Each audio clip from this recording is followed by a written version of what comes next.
ప్రస్తుతం నడుస్తున్నటువంటి సమాజంలో ప్రపంచవ్యాప్తముగా కొన్ని యుద్ధ మేఘాలు అనేటువంటివి కమ్ముకున్నాయి, ఆల్రెడీ జరుగుతున్నాయి. అంటే ఏంటి? సింహరాశిలో ఏర్పడుతుంది. సింహరాశి అంటే రవి. రవి అంటే ఏంటి? పెత్తనాన్ని చెలాయించేటువంటి గ్రహము, పెద్ద గ్రహము, రాజు లాంటి వాడు. కాబట్టి ప్రపంచవ్యాప్తముగా పెద్దన్న పాత్ర పోషించే దేశమైనటువంటి అమెరికా లాంటి పెద్ద ఆర్థిక పురోగతి పొందినటువంటి దేశాల్లో కొన్ని ఇబ్బందికర పరిస్థితులు, దేశాధ్యక్షులు మారడం కానీ, లేదా అధ్యక్షులు గొప్పగా పేరు పొందినటువంటి ప్రఖ్యాత దేశ అధ్యక్షుల యొక్క మరణం కానీ సూచించబడుతుంది. దీనికి తగ్గట్టుగానే మనకు ఒక వార్త నిజమో కాదో తెలియదు, ఒక వార్త మాత్రం హల్చల్ చేస్తుంది. ఇరాన్ అధ్యక్షుడు ఖమైనీ మృతి చెందినట్టు కానీ నిర్ణయించలేదు, ఇంకా అఫీషియల్ లేదు, కానీ ఒక వార్త హల్చల్. అంటే ఇలాంటివి జరగవచ్చు. లేదా భూకంపాలు, ఇంతకుముందు చెప్పుకున్నట్టుగా సునామీలు కానీ, ఏ విధమైన కానీ ఇబ్బందులు. ఆల్రెడీ యుద్ధం నడుస్తున్నటువంటి ఉక్రెయిన్ రష్యా కావచ్చు, పాకిస్తాన్ ఆఫ్ఘనిస్తాన్ కావచ్చు, లేదా ఇరాన్ అమెరికా కావచ్చు, చైనా తైవాన్ కావచ్చు, ఇలా కొన్ని దేశాల్లో యుద్ధ మేఘాలు కమ్ముకుంటున్నాయి. కాబట్టి ఆ యుద్ధ మేఘాలకి తగ్గట్టుగా యుద్ధానికి దగ్గర దాకా వెళ్ళే పరిస్థితులు రావచ్చు. కానీ సంబంధించినటువంటి గ్రహణ ప్రభావం సింహరాశిలో ఏర్పడుతుంది. అగ్నితత్వ రాశి కాబట్టి కాస్త కొంత ప్రపంచవ్యాప్తంగా విపత్తులు వచ్చే అవకాశం భవిష్యత్తులో ఉంటాయి. రైట్ గురుగారు, మరి ఇప్పుడు కరెక్ట్గా ఏ సమయంలో గర్భిణీ స్త్రీలు కానివ్వండి, లేకపోతే నెలసరి ఇబ్బందులు వచ్చే ఆడవాళ్ళు కానివ్వండి, ఎలాంటి నియమాలు పాటించాలి? ఏ సమయం నుంచి ఏ సమయం వరకు పాటించాలంటారు? ఇప్పుడు ఆశౌచము అని అంటారు. ఆశౌచము అని అంటే మృతాశౌచము, జాతాశౌచము స్త్రీలకి వచ్చేటువంటి ఇబ్బందికర పరిస్థితులు, అంటే ఋతుక్రమం వల్ల వచ్చేటువంటిది. అంటే కుటుంబంలో ఎవరైనా పిల్లలు జన్మించినా జన్మతః దోషం ఉంటుంది ఒక 11 రోజుల వరకు. ఎవరైనా మరణించిన దోషం.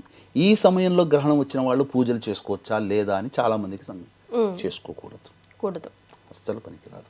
నాకు దైవనామస్మరణ చేసుకోవచ్చు, కానీ ఈ యొక్క పూజలు లేదంటే దోష నివారణ కోసం పూజలు చేసుకోకూడదు. మీ ఆధ్వర్యం అంటే వేరే వాళ్ళ ఆధ్వర్యం, మీలాంటి గురువు ఆధ్వర్యంలో అయినా సరే పాల్గొనకూడదు, చేసుకోకూడదమ్మా. తర్వాత ఈ సంబంధించినటువంటి ఈ ఆడవాళ్ళకి ఇబ్బంది వస్తుంది కదా, వాళ్ళు కూడా దేవత ఇండ్లు కానీ తుడవడం కానీ ఇంట్లో తిరగడం కానీ చేయకూడదమ్మా. దేవతా పూజలు చేసుకోకూడదు.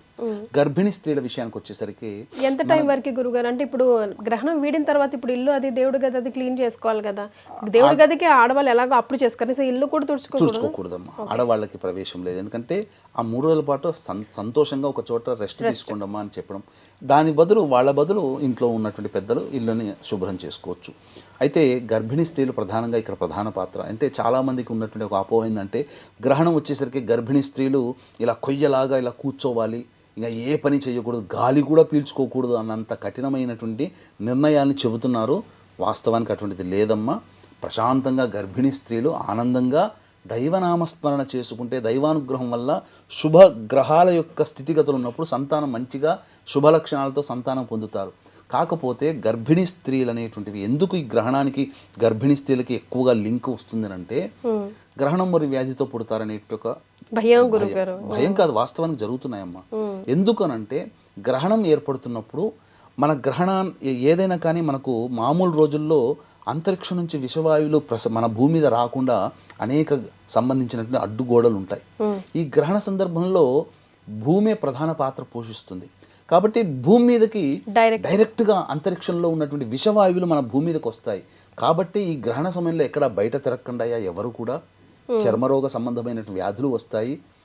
అలాగే భోజన పదార్థాలు తీసుకోకుండా, అలాగే గర్భిణీ స్త్రీలు అనేటువంటి వాళ్ళు బయట ఆ గాలిని పీల్చకండమ్మా, మీ గర్భానికి సంబంధించిన విపత్తు జరుగుతుందని ఇల్లంతా కూడా చక్కగా మూసివేసి, కిటికీలు తలుపులన్నీ మూసివేసి హాయిగా ఇంట్లో దైవనామస్మరణ చేసుకుంటూ ఉండమని చెప్పారు. అది 3 గంటల 19 నిమిషాలకు ప్రారంభమవుతుంది, 6 గంటల 45 నిమిషాల వరకు. కాబట్టి చక్కగా ఇంట్లోనే అటు ఇటు తిరగొచ్చమ్మా, ఇలా బిగబట్టుకొని కూర్చోమని ఎక్కడా చెప్పబడలేదు. కాబట్టి అటువంటివి నమ్మకండి, చక్కగా ఆనందంగా గర్భిణీ స్త్రీలు ఉండొచ్చు. కాకపోతే బయట తిరగకండి, బయట గాలి ఈ సమయంలో పీల్చకూడదమ్మా. మరి గురుగారు, ఎప్పుడు పట్టు విడుపులు అవుతాయి, తర్వాత ఎలాంటి నియమాలు, ఎలాంటి దాన ధర్మాలు చేయాలి? ముఖ్యంగా దేవుడు గది కానీ చిత్రపటాలు కానీ ఏ సమయంలో మనం క్లీన్ చేసుకోవచ్చు? సాయంకాలం సమయంలో మనం చిత్రపటాలు అంతగా తుడుచుకోవడానికి ఇష్టపడం కదా గురువుగారు, లైట్స్ వేసిన తర్వాత. కానీ ఇప్పుడు పరిస్థితి అలాగే వస్తుంది. సో మరి ఏం చేయమంటారు? 3 గంటల 19 నిమిషాలకి సంబంధించి గ్రహణం ప్రారంభమవుతుందమ్మా. శిష్టాచార సంపన్నులు, ఆచారాన్ని పాటించేవాళ్ళు, దైవ అనుగ్రహాన్ని కోరుకోవాలనుకునే వాళ్ళు, జీవితంలో చేసే ప్రతి పనిలో విజయాన్ని పొందాలనుకొని మంచి జరగాలనుకునే వాళ్ళు ఎవరైనా కానీ గ్రహణం ప్రారంభమవుతుంది. గ్రహణం 3:19 ప్రారంభమవుతుంది, సాయంకాలం 6:47 విమోచనం అయిపోతుంది, గ్రహణం పూర్తవుతుంది. కాబట్టి పట్టు స్నానం 3:19 నుంచి ప్రారంభం చేసుకొని చక్కగా ఇంట్లోనే చక్కగా ఒక చక్కటి ఆసనాన్ని పెట్టుకొని ఇష్టదేవత ఆరాధన, గురువుగారు ఇచ్చిన మంత్రోపదేశము, లలిత విష్ణు శివ సహస్రనామ పారాయణాలు చేసుకోవడం చాలా మంచిది. అయితే ఇంటికి సంబంధించినటువంటిది మనకు కనిపించే గ్రహణం అనేటువంటిది పట్టు విడుపు స్నానానికి ఆచార నియమాలకు లెక్కలో తీసుకోవాలి. కానీ మనకు భారతదేశం వ్యాప్తముగా 3:19 ఈ యొక్క గ్రహణం ప్రారంభమవుతుంది. కాబట్టి 3:19 నుంచే ఇంట్లో అన్నీ కూడాను పూజా మందిరంలో చక్కగా తెల్లటి వస్త్రములు దేవతా విగ్రహాలు కానీ చిత్రపటాలు కానీ మనం శుభ్రమైన వస్త్రాన్ని కప్పి ఉంచాలి. ఆ దేవతా విగ్రహాల దగ్గర దర్భపోచలు ఉంచాలి. అలాగే మనం తాగే నీటిలో దర్భపోచలు ఉంచాలి. కూరగాయలు మాగాయలు ఉంటాయి కదమ్మా, వాటిల్లో దర్భపోచలు, భోజన పదార్థాల దర్భపోచలు, అట్లాగే పూజా మందిరంలో కూడా కొన్ని దర్భపోచలు విగ్రహాల దగ్గర. అన్నిటికంటే మించి ప్రధానంగా మన నట్టింటిలో చతురస్రాకారంగా కానీ షట్కోణం కానీ ముగ్గు వేసి ఆ యొక్క మధ్యలో కొన్ని దర్భ కుచ్చలు గనక పెట్టి ఉన్నట్లయితే ఎక్కడి నుంచి విషవాయువులు వచ్చినా కానీ ఆ యొక్క దర్భలు గ్రహించి ఆ విషవాయువుని విరగుడుగా పనిచేస్తాయి. దర్భకి గ్రహణానికి ఇది అమెరికా వాళ్ళ సైంటిస్టులు చెబితే మనం అప్పుడు పాటిస్తున్నాం. మనం చేసే ప్రతి పూజలో కూడా దర్భ లేనిదే మన పూజ జరగదమ్మా. దేవతా పూజ కానీ పితృదేవతా పూజ కానీ అసలు దర్భ పవిత్రాన్ని పెట్టుకొని కానీ తమిళియన్స్ పూజాది కార్యక్రమాలు చేయరు. ఎందుకు అనంటే దర్భకు ఉన్నటువంటి పవిత్రత అనేటువంటిది దర్భ ద్వారానే వస్తుంది. గురుగారు, గడ్డికి దర్భకి డిఫరెన్స్ ఎలా తెలుసుకోవాలి గురుగారు? గడ్డికి దర్భకి ఇది కూడా ఒక గడ్డి జాతిలో ఉన్నటువంటిది. మనకు పూజా స్టోర్లలో కానీ పచారీ షాపులో కానీ దర్భ కట్ట కావాలంటే ఇస్తారమ్మా. ఒక 10-20 రూపాయలు పెడితే ఒక 4-5 వస్తాయి, ఒక 10-15 దాకా వస్తాయి. చక్కగా దాన్ని ఎప్పుడు కూడా వాడుకోవచ్చు అమ్మా, తప్పులేదు. ఇది సంబంధించినటువంటి. కానీ గరికని తీసుకొని దర్భగా పెట్టుకో. గరికని గణపతికి పూజకి ఈశ్వరుని అభిషేకానికి వాడతారు తప్ప ఆయనకి దర్భ వేయకూడదు, ఇప్పుడు గరిక వేయకూడదు. అంతేనమ్మా. రైట్ గురుగారు, మరి ఏ రాసుల వారికి ఏ గ్రహణం కలిసి వస్తుంది, కలిసి రావట్లేదు? ఎందుకంటే సింహరాశిలో వస్తుంది కాబట్టి వీళ్ళకి అస్సలు బాగాలేదు, రకరకాల భయభ్రాంతులకు గురి చేస్తూ ఉన్నారు. చాలామంది కమెంట్ బాక్స్లో చెప్పండి మాకేంటి ప్రాబ్లం, మాకేం జరగబోతుందని కొంతమంది టెన్షన్ కూడా పడుతున్నారు. సో ఏ రాసుల వారికి గ్రహణం ఎఫెక్ట్ ఉంటుంది, ఉండదు, అసలు ఆ ఎఫెక్ట్ ఉంటుందా? మనం గమనించుకుంటేనమ్మా, చాలామంది ఇప్పుడు ప్రాపగండా తయారైంది.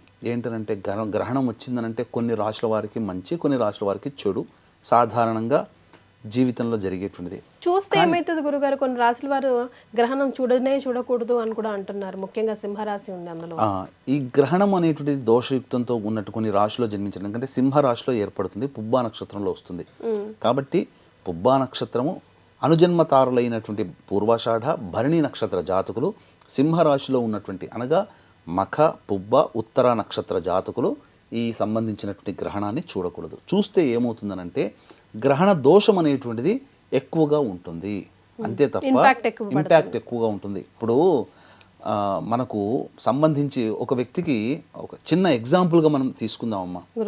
భయభ్రాంతులకు గురయ్యేటువంటి ఆపరేషన్ చూశాడు అనుకో, భయస్థుడు ఆపరేషన్ చూస్తే ఇంకా భయం పట్టుకుంటాడు. ఇంజక్షన్ ఇచ్చేవాడికి దాని బాధ తెలియచేసే విధంగా బాధ కలిగేటట్టుగా చూపించామనుకోండి, అసలు మందే తీసుకోడు, ఇంజక్షనే తీసుకోడు. అలాంటిది దోషం అనేటువంటిది ఈ రాశిలో జన్మించిన వాళ్ళకి డైరెక్ట్గా దాన్ని చూస్తే ఇంకా దోషం ఎక్కువగా ఉంటుంది. ఇది ఒకటి. ఈ సింహరాశిలో ఏర్పడుతుంది కాబట్టి సింహరాశిని బేస్ చేసుకుని శుభం కలిగేటువంటి రాశులు మొదలు చెప్పుకుందాం. అంటే మిథున రాశి వారికి, తులా రాశి వారికి, వృశ్చిక రాశి వారికి, మీన రాశి వారికి శుభ ఫలితాలు కలుగుతాయి. అశుభ ఫలితాలు ఏ రాశుల వారికి ఉన్నాయో తెలుసుకుందాం. మేషము, వృషభము, కర్కాటకము, సింహము, కన్య, ధనుస్సు, మకర, కుంభరాశిలో జన్మించిన వాళ్ళకి ఇబ్బంది. అయితే ఇక్కడ చిన్న మనం తెలియచేయాల్సింది మన ఐడియన్ ప్రేక్షకులకి, చాలామంది ఈ థంబ్నెయిల్స్లో ప్రసార మాధ్యమాల్లో ఏమని చెప్తున్నారంటే, ఈ రాశిలో కనుక జన్మిస్తే ఈ గ్రహణానికి సంబంధించిన వాళ్ళకి, ఈ రాశిలో వాళ్ళకి అద్భుత రాజయోగాలు, చక్రవర్తిత్వము, కుబేరులు అవుతారు. ఏం జరగదమ్మా. అట్లంటే అందరూ అంబానీల పక్కన కూర్చోవాల్సి వచ్చేది. ఇంకా మొత్తం మరణగండము, నాశనం అయిపోతారు, ఇక మీకు దిక్కు లేదు, మొక్కు లేదు, అసలు మీ జీవితమే తలకిద్దులు అవుతుంది. అట్లాంటప్పుడు ఇప్పుడు సంబంధించి అంబానీ మకర రాశిలో పుట్టాడమ్మా. మరి ఏమన్నా ఇబ్బంది అవుతుందా ఆయనకి? కుబేరుడే కదా. కాబట్టి ఇవన్నీ తప్పమ్మా. కాకపోతే మంచిగా గొప్పగా ఉండేటువంటి రాశిలో జన్మించిన వాళ్ళకి ఏంటంటే 100 రూపాయలు దైనందిన జీవితంలో లాభం పొందితే ఆ గ్రహణ సందర్భంగా కొన్ని రోజుల్లో పాటు 100కి ప్లస్ ఒక 50 రూపాయలు కలిసి 150 రూపాయల లాభం. నష్టం కలుగుతుంది అన్నటువంటి రాశిలో వాళ్ళకి ఏంటంటే ఈ సంబంధించినటువంటి 150 రూపాయలు నష్టపోతారు, 100 రూపాయలు నష్టమయ్యే పెద్దగా ఏమో. రైట్ గురుగారు, మరి ఏ రాశుల వారు ఎలాంటి దాన ధర్మాలు చేయాలి గ్రహణానంతరం? ముఖ్యంగా అసలు ఎవరు చేసినా గ్రహణం తర్వాత దానం చాలా మంచిది అంటారు కదా గురుగారు, ఏమేమి దానం చేయాలి? ఇప్పుడు ఎందుకు ఈ రాశుల వారికి ఇంపాక్ట్ కలుగుతుందో తెలియజేస్తాను. ఎందుకంటే ఈ గ్రహణంతో పాటుగా శని ఏలినాడు శని ప్రభావం కూడా, శని దోషం కూడా కొన్ని రాశులు కలుస్తున్నాయి. ఎందుకంటే మేషరాశి వారికి ఏలినాడు శని ఉంది ఒకటి, తర్వాత కర్కాటక రాశి వారికి యోగ శని, సింహరాశి వారికి అష్టమ శని, కన్యా రాశి వారికి దాంపత్య శని, కుంభరాశి వారికి ఏలినాడు శని, అలాగే ధనుస్సు రాశి వారికి అర్ధాష్టమ శని.